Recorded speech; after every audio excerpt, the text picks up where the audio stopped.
A gente está com esta roupa branca aqui, entendeu? Com uma máscara, por um objetivo especial, que é proteger a minha pessoa tanto do sol como também da luz. E como eu disse ontem, eu digo aqui hoje, de todos os ambientes que eu frequento, não tem nenhum mais iluminado do que a casa de Deus.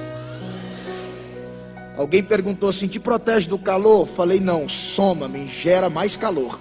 Só protege do sol, dos raios, né? Dos raios solar, da luz, que queima muito a pele, prejudica a recuperação. E como a gente desobedeceu o papai e a mamãe, que desde criança ensinou que não pode brincar com fogo, eu fui inventar a moda de brincar com fogo e queimei um pouquinho, né? Não muita coisa, 92% de todo o meu corpo. Fui desenganado 3 vezes pela medicina, e nestas 3 vezes que eu fui desenganado, eu dei 3 paradas cardíacas. Em 17 dias, eu entrei em transe 5 vezes. Teve um dia que designaram uma enfermeira para ficar literalmente por minha conta, para controlar, ou pelo menos tentar controlar a minha febre. Porque segundo a minha esposa, a missionária Raquel, que aqui está presente, e que foi uma mulher de ouro, e tem sido uma mulher de ouro na minha vida, durante esse processo, e por que não dizer a vida toda. Segundo ela, esta enfermeira que ficou por minha conta tinha um objetivo de tentar controlar a febre, porque eles estavam mantendo-a de 39,5,6,4. Se passasse de 39,6, eu poderia dar uma convulsão, ou, como se diz, agravar mais a situação. E Deus é tão lindo e tão maravilhoso que, apesar de tudo isso, apesar de tudo que aconteceu comigo, recentemente, no mês de junho, agora que está entre os 4 para 5 meses, Deus é tão lindo e tão maravilhoso que em momento algum eu abaixei a cabeça, em momento algum eu me dei por entregue. É claro que eu não sou super-homem, não existe super-crente. Teve um momento que eu pensei, teve um momento que eu até chorei na UTI, e chorei muito. Acredito que era o 7º dia que ali eu estava, e eu imaginei que dali eu não retornaria para minha casa, e os médicos não deixavam as minhas 2 filhas mais novas. Eu tenho 4 filhos, amo todos iguais, mas eu tenho um aconchego muito grande com a minha filha de 14 anos e com a nossa caçula que está aqui, e ambas não puderam me visitar, porque são de menor, e para entrar lá na UTI do pronto-socorro de queimadura tinha que ser de 16 anos acima. Então somente o meu filho de 16 anos e a minha outra filha casada de 17 anos que me visitava. Em meio ao desespero e às lágrimas, Jeová me deu uma bronca. Mais uma vez usou a jumenta e repreendeu o vaso. E já já eu vou te contar por quê. Eu estou apenas recapitulando tudo isso para você que não esteve aqui ontem não ficar aí curioso porque é dessa máscara, porque a curiosidade atrapalha você a concentrar no que Deus tem para ti nesta noite. E eu vim aqui mais uma vez como profeta de Deus, e Deus tem uma palavra de vitória para nós, porque a espada de Jeová não é igual a espada de samurai. A espada de Jeová, ela é uma espada de 2 gumes, semelhante à espada do império da época, para mostrar que aquele que está acima de todos é Deus e é a sua palavra.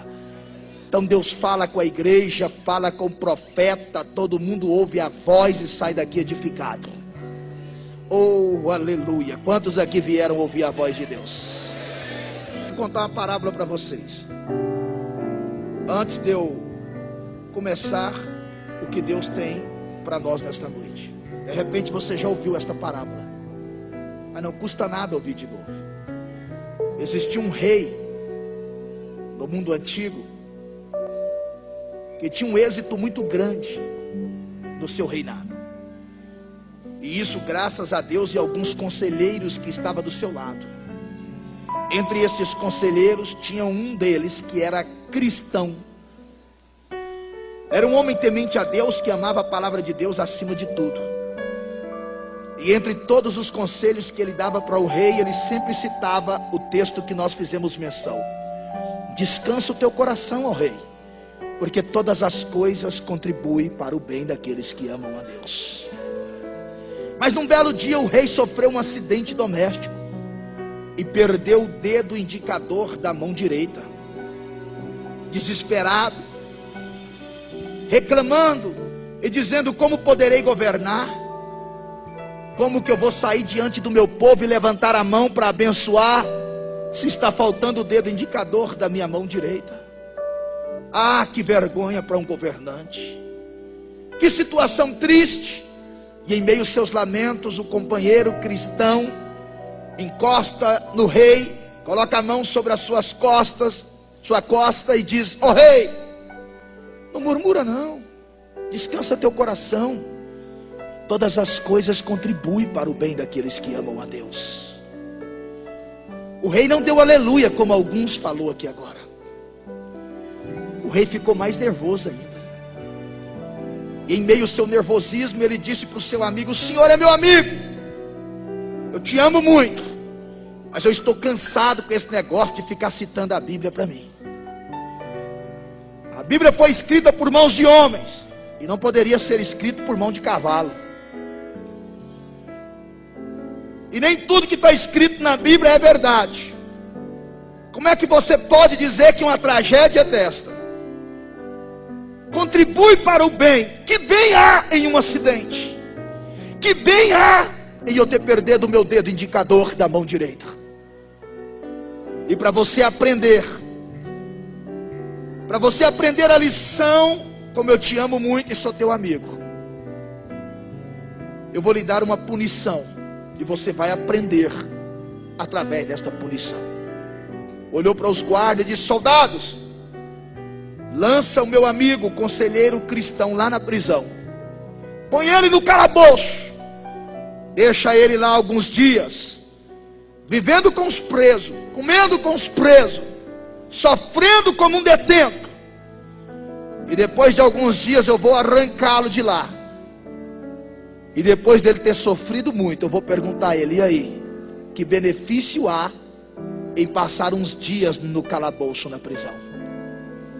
Será que a partir de hoje você tem coragem de dizer, meu amigo, que todas as coisas contribuem para o bem daqueles que amam a Deus? Espere, porque já já eu vou lhe perguntar. Passou-se alguns dias, outros conselheiros chegaram e disseram: ô rei, esta semana é a semana da caça, é a época que ano após ano o senhor sai mata adentro para caçar, porque o hobby do rei era caçar. E o rei disse: meu Deus, todo ano quem vai comigo para mata caçar é o meu conselheiro cristão, e eu coloquei ele na prisão, eu estou dando um corretivo para ele, mas eu não vou arrancá-lo de lá. Este ano eu vou sozinho, porque senão ele não vai aprender a lição. Preparou os animais, saiu mata dentro e foi caçar. Para surpresa do rei, sabe o que aconteceu, igreja? Em meio à mata ele se deparou com uma tribo de canibais. E canibais têm o costume de cozinhar seres humanos. Capturaram o rei, fizeram toda a festa e disseram assim: vamos cozinhar o rei vivo. O rei entrou em desespero. De repente os canibais vão se abrindo e chega uma liderança religiosa daquela tribo, e a liderança religiosa começa a tocar no corpo do rei, a averiguar o rei. E quando ele toca na palma da mão direita do rei, ele constata que estava faltando o dedo indicador. E na mente dele, para ele, o rei era um homem com defeito. E segundo aquele líder religioso daquela tribo de canibais, os deuses pagãos deles nunca aceitariam uma oferenda de um ser com defeito. Então ele disse para todos os ali da tribo dos canibais: este homem não serve para ser cozinhado, ninguém vai tocar na carne desse homem. Ele está faltando o dedo indicador da mão direita. Nossos deuses pagãos não vai aceitá-lo. Isso é maldição para nós. Solta esse homem enquanto é tempo. Soltaram o rei, e o rei saiu correndo, entrou dentro do palácio, suspirando forte, colocou a mão na cabeça e disse: meu Deus, agora eu entendo o que está escrito na Bíblia, e o meu amigo cristão sempre me dizia, que todas as coisas contribuem para o bem daqueles que amam a Deus. Se eu não tivesse perdido o dedo indicador da mão direita, eu teria perdido a minha vida.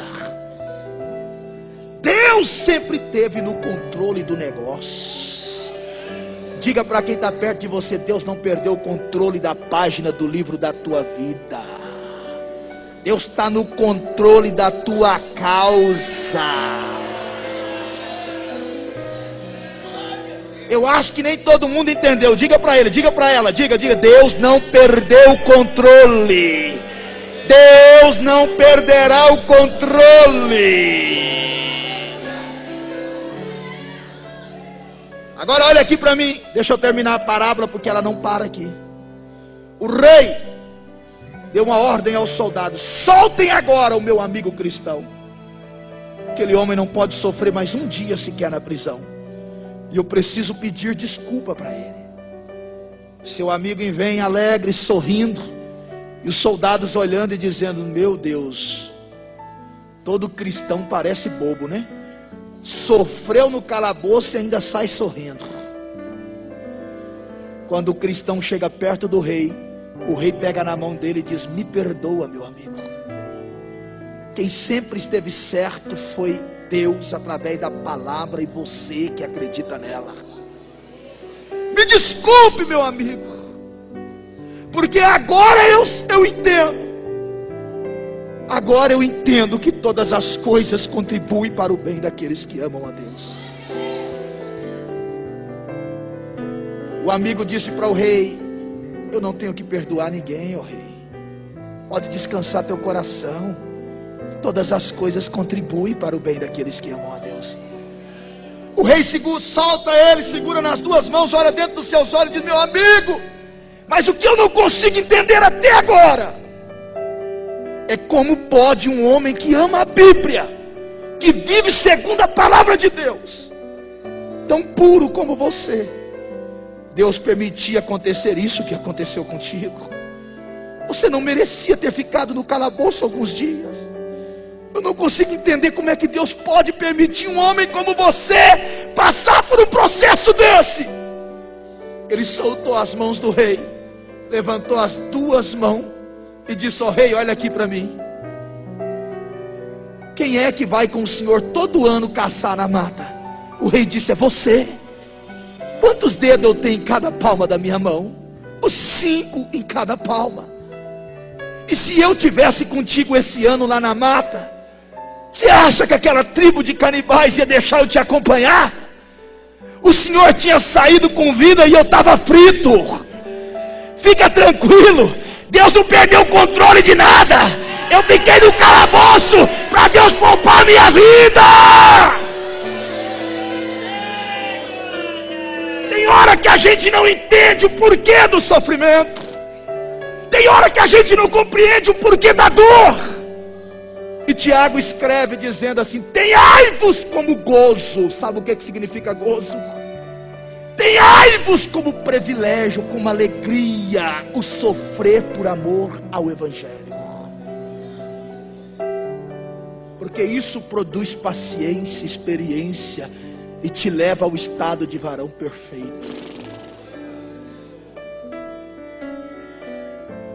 Eu nunca questionei, tampouco indaguei, mas na minha rede social apareceu pessoas de todos os jeitos,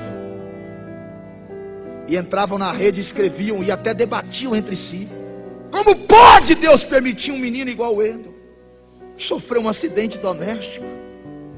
Está desenganado agora, e pelas fotos que a gente está vendo na rede social, ele não vai escapar dessa. Me explique. Então não vale a pena ser crente, então não adianta ser fiel. E outros eram mais atrevidos, que chegavam ao ponto de perguntar: será que ele não está em pecado para estar sofrendo desse jeito? Porque na hora da prova tem gente que quer testar a nossa fé. E não foi diferente com Jesus, e nem vai ser diferente com você. Lá no deserto, se tu és o filho de Deus, ou seja, em outras palavras, será que você não está aqui no deserto sofrendo? Não é porque tu é um falso profeta, não. Prova para mim que tu não está em pecado. Tu és o filho de Deus. Jesus só balançou os ombros para Satanás. Tem que provar nada para ti. Sai daqui, porque está escrito que só a Deus adorarás. Dá licença, Satanás, porque até no deserto o crente espiritual dá glória. E deixa eu pular, porque eu estou querendo deixar isso aqui para amanhã. Deixa eu pular a página aqui. E o povo fizeram um rodeio todo e questionaram.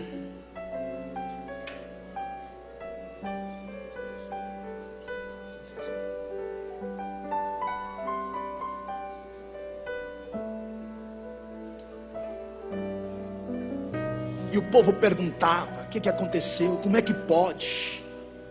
E outros diziam assim: Satanás se levantou numa fúria terrível, e não sei o que, e o cão quase acabou com a vida dele. Eu falei assim: irmão, larga de dar glória e exaltar o diabo. Quem é o cão contra a vida do ungido? Se na época do Antigo Testamento, para tocar em Jó, ele teve que pedir permissão, quanto mais hoje para aqueles que são lavados e remidos com o sangue de Jesus.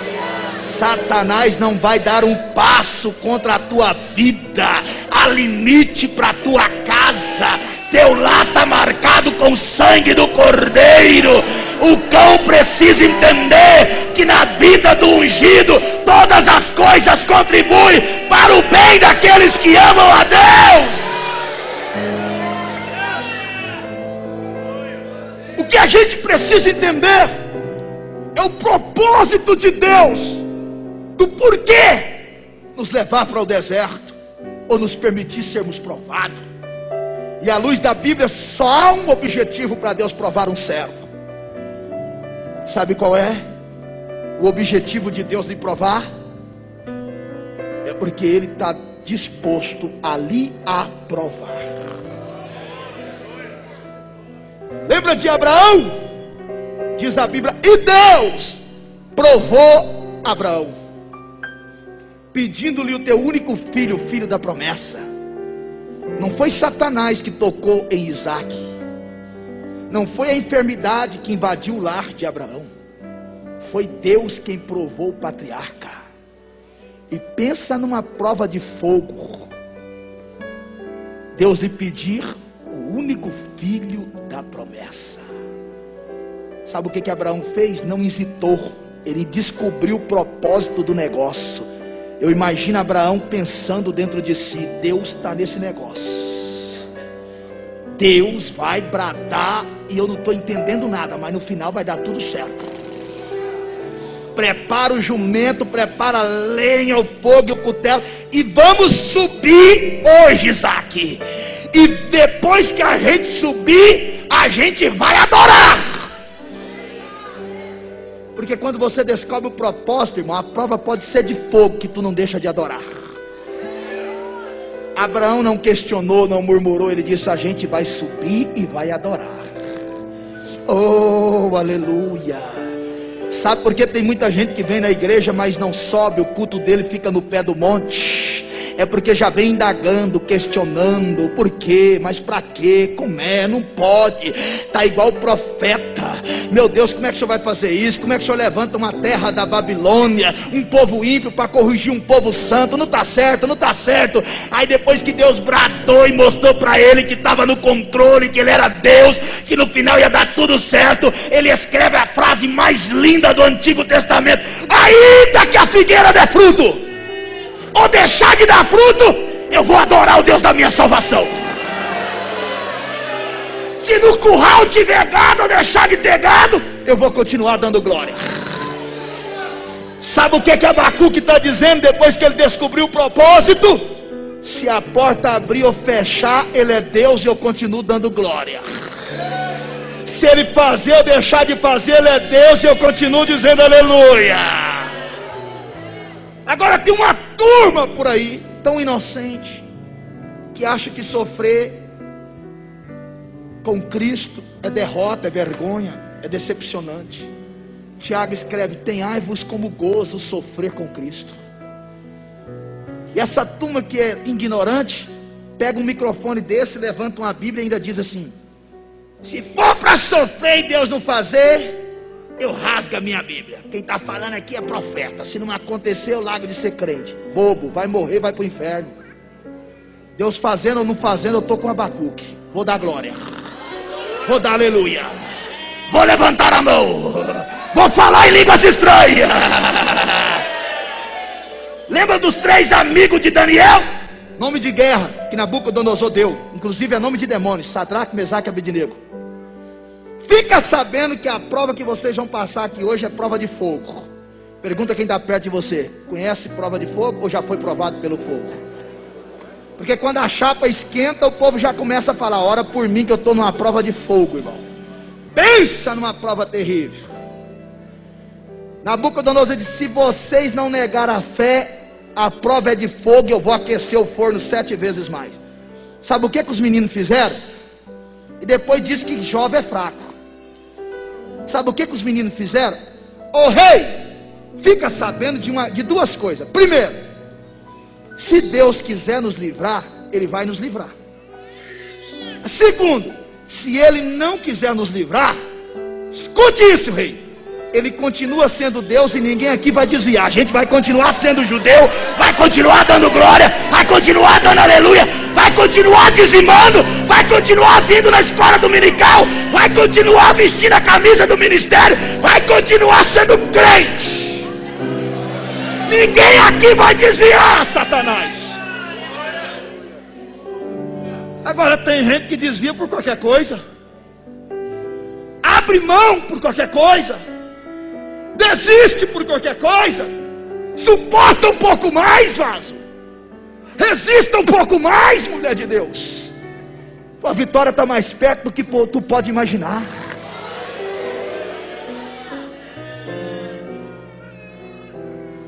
Mas eu não sou super-homem, eu já disse aqui. Quando eu cheguei naquela UTI, a minha esposa nunca me disse, ela nunca transmitiu tristeza nem desânimo para mim. Até mesmo porque o dia que eu saí da minha casa para o hospital,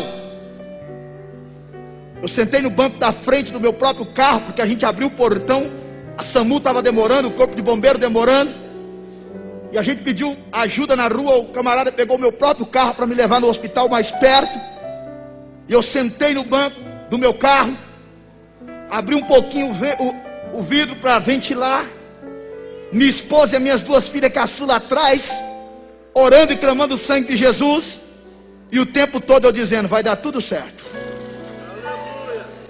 vai dar tudo certo. E a minha esposa: está doendo, meu bem? Eu disse: Jesus está conosco aqui. Meu bem, você não está sofrendo não, Jesus está conosco aqui. Meu bem, quer que eu feche o vidro? Jesus está conosco. Oh, aleluia. Quando eu cheguei na porta do hospital, aquele desespero da minha esposa, do motorista, aí veio a enfermeira e chama médico, e vem todo mundo com a maca para me colocar. Quando eu vou levantar do banco, você tem estômago fraco, segura. As peles das minhas costas ficou tudo grudada no banco. A dor foi tão tremenda que na hora que eu levantei, eu desmaiei. Que tamanha dor. Sabe que hora que eu acordei dentro de uma UTI móvel, quando eu fui falar para minha esposa alguma coisa, doía tudo, que eu estava enrolado no alumínio. Mas mesmo dentro da UTI móvel, eu repeti, a minha esposa repetiu o que eu vinha dizendo o tempo todo: vai dar tudo certo, meu bem. Descansa teu coração que Deus está nesse negócio.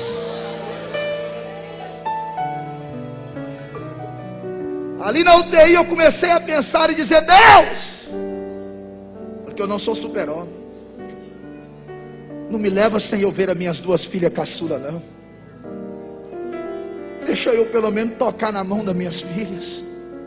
Entrei em desespero, chamaram a psicóloga tentou me acalmar com remédio. Ligaram para minha esposa veio, levou uma filmagem das duas, e com permissão ou sem permissão ela mostrou para mim. E aí que eu chorei mais, quando eu vi a minha caçulinha correndo sem entender nada, e a minha esposa dizendo: fala oi pro papai. E eu todo enfaixado, cheio de aparelho no corpo, no rosto, fortalecendo o pulmão, com 39,6 de febre, me debatendo e tremendo sobre a cama. Quando a minha esposa saiu, eu comecei a chorar. E tinha uma enfermeira lá, que hoje é a enfermeira que eu mais amo, é a enfermeira que a gente mais adquiriu carinho e amor. Mas pensa numa pessoa nojenta, pensa numa mulherzinha brava, estúpida e sem educação. Se passasse 1 minuto da visita, ela já pegava no braço da minha esposa: acabou o horário, vamos embora. Tinha uma outra, eu não sei como é que fala, se é camareira, que levava alimento para mim lá, levava almoço e janta, que era de uma igreja e que ficou sabendo do meu caso, foi intermediar e falou com essa enfermeira chata. Falou: dona Cida, esse aí é o pastor Wendel, a senhora tem que ter um pouquinho mais de calma com ele e carinho. Aí ela respondeu assim: ele é pastor lá fora, aqui dentro ele é paciente. Pensa numa bichinha nojenta. Ela chegou na minha esposa e falou assim: aqui só pode entrar 4 visitas por dia. A senhora tem que imprimir um boletim, colocar ali na entrada do hospital, conversar com a recepcionista, porque esse negócio de todo dia ficar entrando pastor, missionária, capelão, só porque tem credencial, está atrapalhando o tratamento. Mas hoje é a que eu mais amo. Quando a minha esposa saiu, eu comecei a chorar. Trocou o plantão. Sabe quem entrou? A dona Cida. E ela já foi entrando, e eu estava na primeira ala, de frente com a mesinha que elas sentavam. Ela já foi entrando e chegou perto de mim: o que foi que você está chorando? Aí o bobão falou assim: eu acho que eu estou começando a dar depressão. Como é que é? Eu estou com medo de morrer sem ver minhas filhas. Irmão, eu não conseguia nem enrolar para trocar lençol, era a maior dificuldade. Tinha que vir 2 fisioterapeutas ajudar, doía tudo, eu estava todo atrofiado. Fiz 8 cirurgias, eu arranquei 72% de toda a pele do meu corpo. Imagina a minha situação. Sabe o que aquela bruta fez? Irmão, Deus ainda usa jumento, viu? Você não trem bruto, é o tal do jumento, né? Sabe o que ela fez? Ela senta, eu falei: não dou conta. Senta! Eu tentando sentar, ela ergueu a cama. Ela senta! Ela pegou e pá! Eu sentei. Ela encostou perto de mim, pegou na minha cabeça por trás assim, pôs o dedão indicador no meu rosto e disse: pastor Wendel, deixa eu lhe dizer uma coisa aqui. E ela não me chamava de pastor. Pastor Wendel, deixa eu lhe dizer uma coisa aqui. Esse hospital nunca teve tão movimentado igual agora, desde o dia que o senhor chegou aqui. Tem recepcionista que só fica atendendo o telefone, que pergunta para nós se é algum artista que está aqui. É ligação 24 horas, ligação de madrugada, gente de outro país querendo saber notícia do senhor. Eu não sou crente não, mas também não sou ateu não.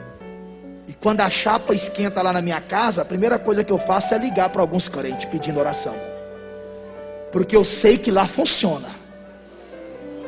E eu estou sabendo que do lado de fora tem uma corrente de oração, igreja nos 4 cantos da terra, orando em teu favor, pedindo a Deus para tu não morrer. E eu não duvido, pastor Wendel, Deus não vai decepcionar aquele povo. E a bruta deu uma sacudida na minha cabeça, eu senti um pouquinho da dor, e disse: não sejas tu a decepcionar aquele povo. Não tem negócio de depressão e nem morte aqui. Tu só está aqui porque Deus permitiu. E o Espírito Santo dizendo: dá nele, jumenta velha. Tu só está aqui porque o Espírito Santo, porque Deus permitiu. E tu vai sair daqui porque Deus é Deus de milagre, rapaz. Enxuga essas lágrimas tuas. Para de chorar. Eu nunca vi pastor chorão. E por último ela pregou de novo: você acha que Jesus ficou chorando lá na cruz? E o Espírito Santo: dá mais um coice, jumenta velha. Aí sabe o que ela fez? Ela estava sendo usada por Deus com toda a sua brutalidade. Ela me abraçou com o maior carinho e respeito, colocou meu rosto entre os teus seios e disse assim: você vai sair dessa, pastor. Pode ficar tranquilo, pastor. Eu tenho 17 anos que eu trabalho aqui. Eu já vi muita gente entrar aqui e não sair. Mas com você vai ser diferente. A igreja está orando por ti. Não é apenas nós que estamos cuidando de você aqui. Aquilo foi como um chá de ânimo na minha vida. Quando ela deu licença, eu dobrei a cabeça e falei: me perdoa, Senhor. Um homem que prega tanto falando de fé, de evangelho, de esperança. Um homem que já conhece de cor e salteado o Salmo de número 23, verso 4. Ainda que eu andasse pelo vale da sombra da morte, eu não temeria mal algum, porque lá tu estás comigo. Me perdoa, Senhor, foi preciso tu usar a jumenta para despertar o vaso. Há um porquê do Senhor para mim estar aqui. O Senhor não perdeu o controle. Se eu estou aqui é porque o Senhor é Deus. E aí sabe o que eu comecei a fazer lá naquela UTI? Eu comecei a fazer o que eu faço em casa. Pasme com o que eu vou lhe dizer. Mas eu treino para pregar. Eu olho no espelho e fico brincando de pregar. Eu dizia assim: daqui uns dias, quando eu sair daqui, eu não apenas tenho o evangelho para pregar, mas também vou ter um testemunho para contar. E eu não vou abaixar a guarda. Não tem depressão que vai entrar aqui não. Eu vou aproveitar esses dias que eu estou aqui deitado, quietinho, recebendo comida na boca, né? E eu vou começar a preparar umas mensagens aqui. E aí eu começava a brincar de pregar lá. E de repente eu dobrava o joelho, eu fechava meus olhos e dizia: Jesus, tem um porquê aqui. Me ajude a descobrir o objetivo do Senhor para tudo isso. O que o Senhor quer? Me ajude a alcançar o alvo. E em meio àquelas pregações que eu brincava de pregar deitado ali, eu imaginava diante de uma igreja e eu dizia: meus irmãos, Deus arranca o vaso da UTI. Deus diz sim quando os médicos dizem não. Porque Ele é um Deus rico em misericórdia, longânimo em irá. Eu só estou de pé por causa da sua misericórdia e do seu amor. E um dia eu lembro que, brincando de pregar, eu dizia assim: você que está me ouvindo, só está aqui hoje porque Deus te ama. Porque se Ele não te amasse, Ele não tinha te trazido aqui. Uma das enfermeiras não aguentou me ver pregar ali, brincar de pregar. Ela trabalha ali em Goiânia, mas ela é da cidade de Ilmas. Chegou e disse assim: pastor Wendel Gonçalves, eu não aguento mais. Desde o dia que o senhor chegou aqui, Deus está falando comigo. Eu disse: a senhora é crente? Que bom, a enfermeira é crente, porque a Cida está judiando do vaso. E ela disse: sou desviada. Na hora o Espírito Santo falou: olha aí o primeiro objetivo e propósito dessa prova de fogo, Vaz. Porque tem homem de Deus e mulher de Deus que são escolhidos para pagar um preço mais alto por causa das almas que estão lá fora. Lembra de Jeremias? Quem me dera se eu tivesse lagos de água, fonte de água na minha cabeça para poder chorar todo dia pela nação de Israel. Tem crente que paga um preço alto só por causa de uma alma que está lá fora. E eu entendi naquela hora que eu estava ali naquela UTI por causa daquela alma ali. E eu disse: o Senhor escolheu o vaso certo, Jeová. Porque pregador que é pregador, até num leito da cama ele prega. Daniel Berg, segundo a história, morreu no hospital sobre uma cama, pregando para o companheiro de quarto. Eu disse para ela: mulher, por que você saiu da igreja? Ela disse: coisas pequenas, pastor, mas que criou uma ferida muito grande no meu coração. Quem sabe se Deus me levasse num congresso na igreja dela lá em Umas, ela não ia ouvir o evangelho, porque ela disse para mim que não ia lá nem se pagasse ela. Mas todo um dia, 12/36, um dia sim, um dia não, ela sentava na mesa do escritório, ali na cadeira com a mesa do escritório da enfermeira, que ficava de frente para a ala dos pessoal que estava na UTI, e era cinco quartos, e o meu estava de frente com ela. 12/36, ela tinha que ouvir a palavra de Deus sendo pregada por alguém deitado na cama.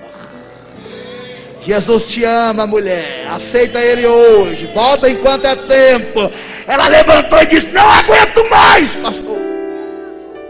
E do dia que o senhor chegou aqui, Deus está falando comigo. E eu disse para ela: então aceita Jesus hoje, mulher. Quem sabe assim Deus abrevia meus dias aqui e alivia a dor, porque estou sofrendo muito por sua causa. Eu só estou aqui, quase morri cozido por causa do valor da tua alma para Deus.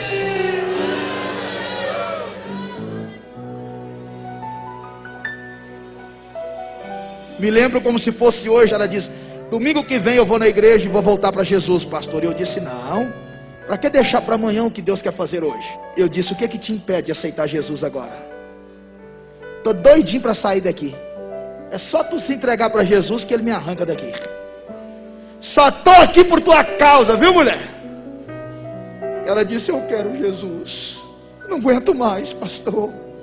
Estou cansada de sofrer. Aí eu orei por ela. Ela sabe quem foi me visitar? A minha esposa disse: o pastor de Umas está aí querendo te visitar. Eu falei: deixa o homem entrar. Quando ele chegou, ele disse: pastor Wendel, eu vim aqui dizer para o senhor que o senhor não tem nem noção o porquê desse acidente. Sabe aquela enfermeira que aceitou Jesus contigo aqui? Eu falei: sei, cadê ela? Mas ela corria de nós. Domingo ela chegou na igreja mais cedo, caiu de joelho pedindo perdão, desculpa, disse que aceitou Jesus no hospital, que Deus te trouxe todo queimado para cá, e todo dia tu falava de Jesus para ela. Ela não aguentou, ela está lá firme no meio das irmãs, glorificando a Deus, e uma alma vale mais do que o mundo inteiro. E eu vim aqui dizer para o senhor, pastor Wendel, que a nossa igreja vai lhe adotar em oração. Ele arrancou R$500 e falou assim: estou entregando esse dinheiro para tua esposa. E enquanto o senhor estiver fazendo tratamento, a minha igreja vai depositar todo mês R$500 em gratidão a Deus pela tua vida. E recentemente agora ele me levou para pregar. Era plantão da enfermeira. Eu perguntei: cadê a irmã? Já desviou? Eu, menino, não quero passar pelo processo do fogo de novo. Sabe o que aconteceu? A líder do ciclo de oração veio e disse: pastor Wendel, a gente quer atribuir um louvor a Deus pela tua vida. A irmã está de plantão, não conseguiu ninguém para trocar o plantão, mas saiu daqui chorando porque queria muito te ver pregar. Mas ela voltou, mas voltou de tamanha precisão, voltou tão crente, mas tão crente, que já está dando bronca em nós. Aí eu falei: irmã, mas ela voltou foi através do fogo, irmã. Tá certo que quem pagou o preço fui eu. Aleluia. Glória a Deus. Diga para quem está perto de você: fica firme com Jesus. Eu não quero sofrer por tua causa, não. Deus não abre mão de você. Fica firme com Jesus. E se ele ainda não for crente, diga para ele: aceita hoje. Alivia as dores do vaso.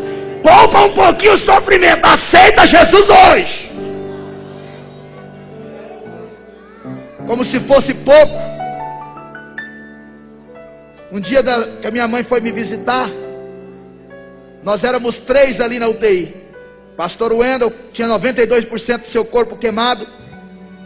Se não me falha a memória, o senhor Paulo, de Paraíso, Tocantins, que tinha mais ou menos, se não me lembro direito, se era 58% do corpo queimado.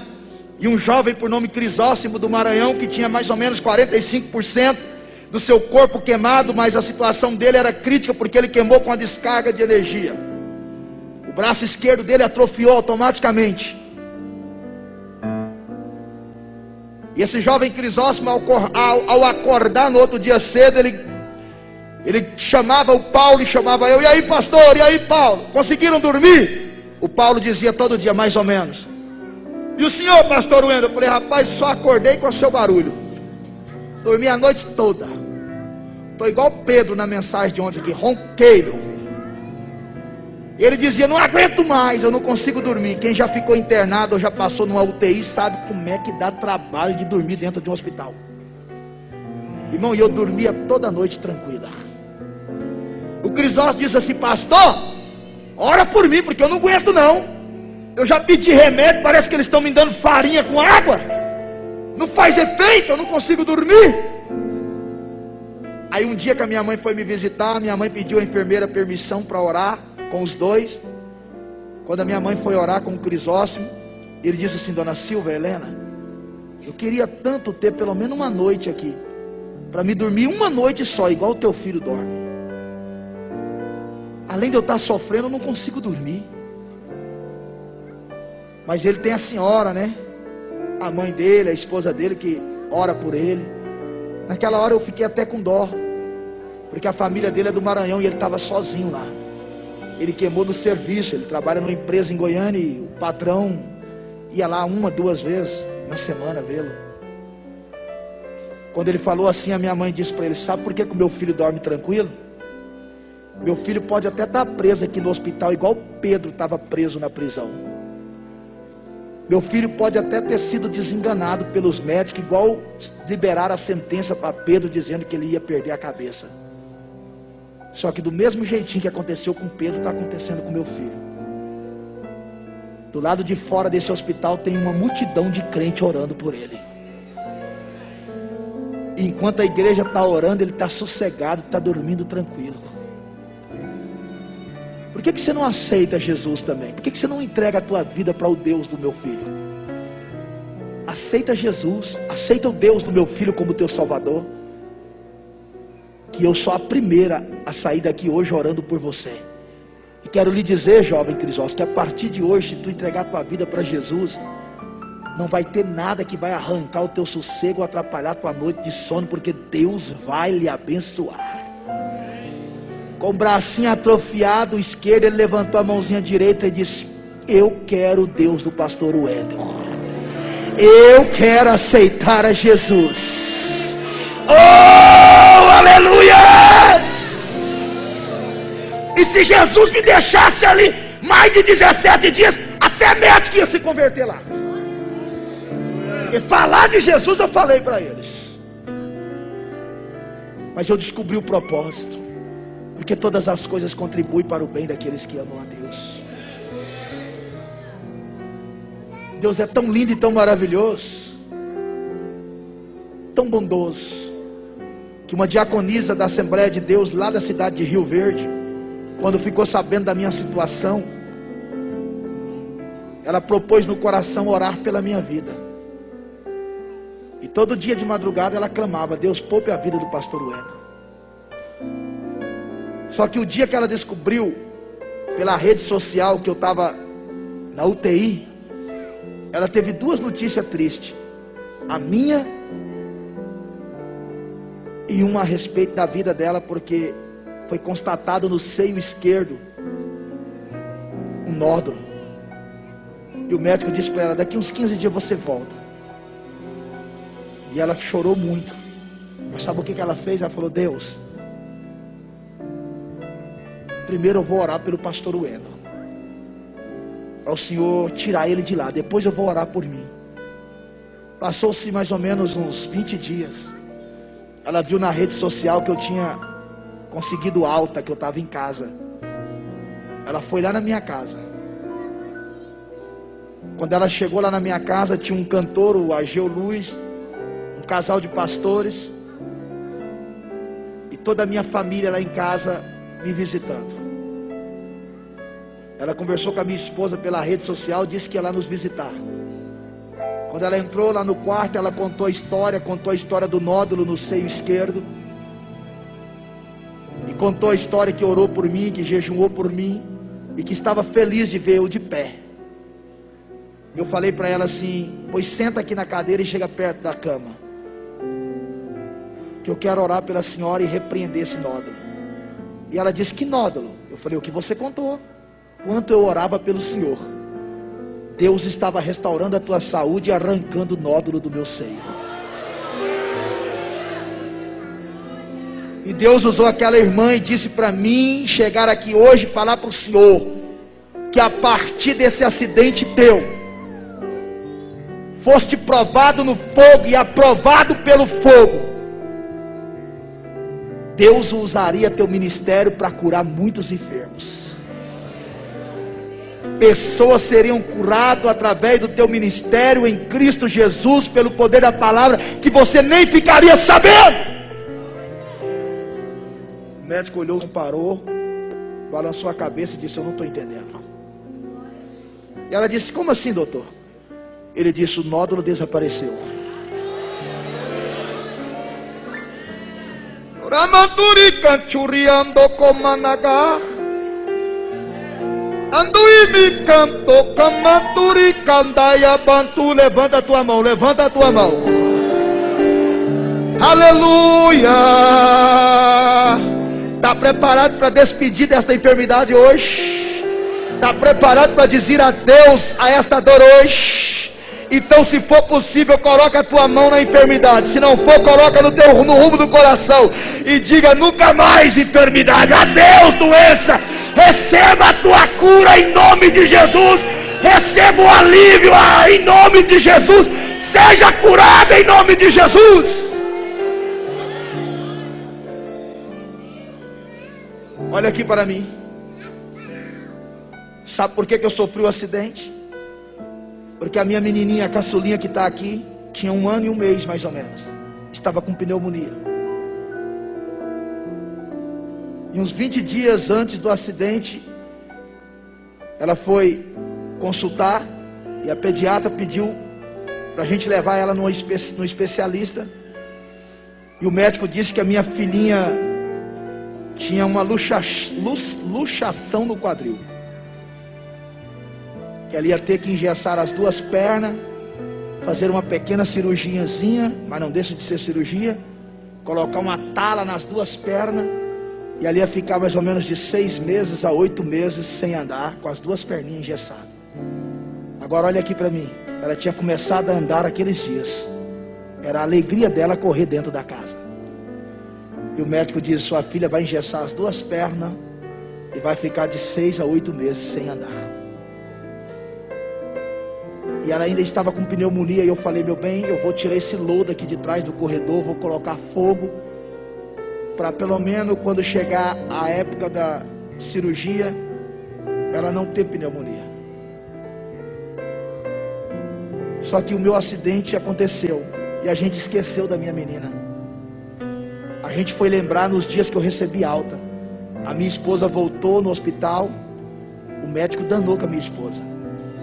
Ele disse para ela assim: a senhora foi muito irresponsável. Não justifica a senhora ter esquecido da tua filha por causa do acidente do teu esposo. A senhora poderia ter dado assistência ao teu esposo, mas cuidado da menina. Agora não adianta engessar as pernas dela. Passou-se da época.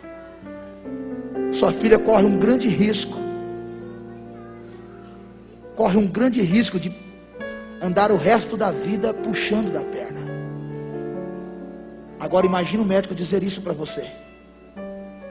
Como que ficaria eu e a minha esposa olhar para minha filha moça puxando a perna por causa de um vacilo dos pais?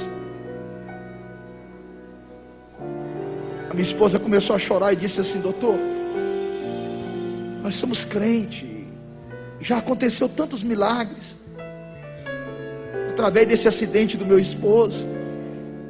Não é que a gente esqueceu da nossa filha, a gente só ficou preocupado com a situação dele. Quem sabe Deus coloca a mão, doutor. E o médico disse: faz outro exame lá, vai lá.